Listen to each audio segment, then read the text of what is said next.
അയൽക്കാരെ നമ്മൾ സ്നേഹിക്കാതെങ്ങനെ ദൈവത്തെ സ്നേഹിച്ചിടും? ക്രിസ്തുവിൻ താഴ്മ നാം ധരിച്ചിടണം, എളിയവരെ ആദരിച്ചിടണം. 41 സങ്കീർത്തനം 1 വാക്യം. എളിയവനെ ആദരിക്കുന്നവൻ ഭാഗ്യവാൻ, അനർത്ഥ ദിവസത്തിൽ യഹോവ അവനെ വിടുവിക്കും. ലോകപരമായ സൗഭാഗ്യങ്ങൾ വളരെ വേഗത്തിൽ കൈവരുമ്പോഴാണല്ലോ ഒരു വ്യക്തിയെ പലപ്പോഴും ഭാഗ്യവാൻ എന്ന് നാം വിളിക്കുന്നത്. എന്നാൽ വിശുദ്ധ ബൈബിളിൽ ആത്മിക വിഷയങ്ങളോട് ബന്ധപ്പെട്ടാണ് ഈ പദം എപ്പോഴും കാണുന്നത്. ഇവിടെ ഇതാ വളരെ വ്യത്യസ്തനായ ഒരു ഭാഗ്യവാൻ. അവൻ എളിയവനെ ആദരിക്കുന്നവനാണ്. ദാരിദ്ര്യവും ബലഹീനതയും ഉള്ളവരോട് ദൈവത്തിനൊരു പ്രത്യേക സ്നേഹമുണ്ടെന്ന് പഴയ നിയമവും പുതിയ നിയമവും ഒരുപോലെ വ്യക്തമാക്കുന്നുണ്ട്.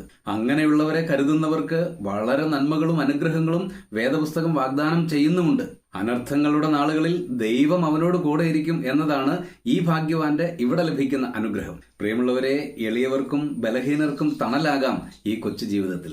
പ്രാർത്ഥിക്കാം. സ്നേഹപിതാവേ, സഹായവും കരുതലും ആവശ്യമുള്ള ഇടങ്ങളിൽ അത് ചെയ്യുവാൻ അടിയങ്ങളെ പ്രാപ്തരാക്കണമേ. അങ്ങേയ്ക്ക് ഇഷ്ടമുള്ളവരായി ജീവിക്കുവാൻ കൃപ ചെയ്യണമേ. യേശുക്രിസ്തുവിന്റെ ധന്യനാമത്തിൽ തന്നെ. ആമേൻ.